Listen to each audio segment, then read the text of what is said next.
I really can't do this if there's a ring on my finger. That's how it's done? Those are professionals. The symbol of our love. This ring means commitment. Where the hell's a ring? Yeah. Mom. Honey. Michelle wants to marry me. She wants me to be happy with her in the future. I think that sounds romantic. I think it's science fiction. You've got you, Richard Gere, Susan Sarandon, William H. Macy, Emma Roberts, Luke Bracey. You're all in a room together. Who knew? Exactly. And it just started out from the very beginning. In other words, the first shot was a night shot, cold, freezing cold, that long walk with him, Mr. Macy. Oh my God. But it made the movie already something unusual, which I really enjoyed. We were not doing anything special except taking that walk and talking. I mean, it was so great.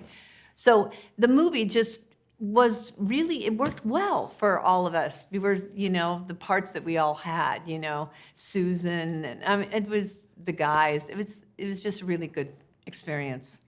Emma, how did it come up that you two would be doing another rom-com together?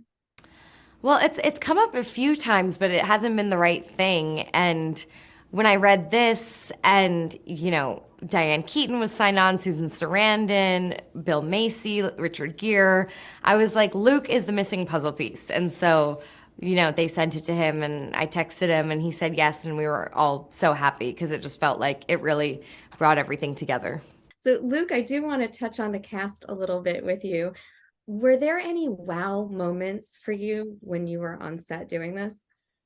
Yeah, like pretty much every day. Especially, I think the first day was a real shock when we had all our chairs lined up and our names on them, and my chair happened to be in the middle of everyone's chair, and it just didn't look right. It just looks really out of place, and so that was a real pinch yourself moment. But then the next thing I knew, we were standing there and talking to Bill Macy and Susan Sarandon, and they were my mum and dad, and it was all too normal after a while. But certainly most days when I saw the call sheet and everyone's name next to mine, I felt a bit strange. She's throwing it to Michelle. Michelle catches the flowers. You get married next. Your life's all set. I grew up wondering if I would be able to stand in front of someone and promise her the rest of my life. But here we are. What was it about Grace that spoke to you? Insecurity. Don't let anyone in this room leave that for a second. No, yeah, but insecurity, really, it is. It's like, what, it was kind of felt like, oh, you get nervous, you're walking with a stranger, you've lost your mind, that kind of thing. Have you had that experience where you're walking in the dead of night and you run into somebody after you've watched a movie? Oh, it was fun. It was really fun.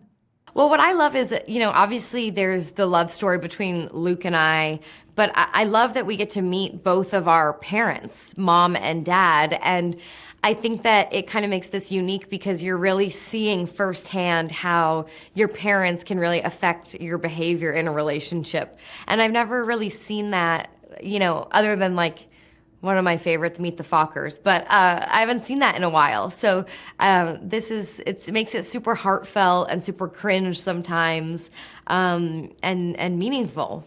That's something that's really quite rare in a film. Normally we just see kind of one situation and one scenario and we kind of follow that through. So the fact that I think so many different people can relate to this film and relate to each of the different characters in different ways and also relate to multiple characters in multiple ways, I think is such a great part of this film and kind of is what life and love is. It's difficult and it's messy and there's no straight answers and you're dealing with something as wistful as your heart, which is certainly doesn't have any like concrete answers.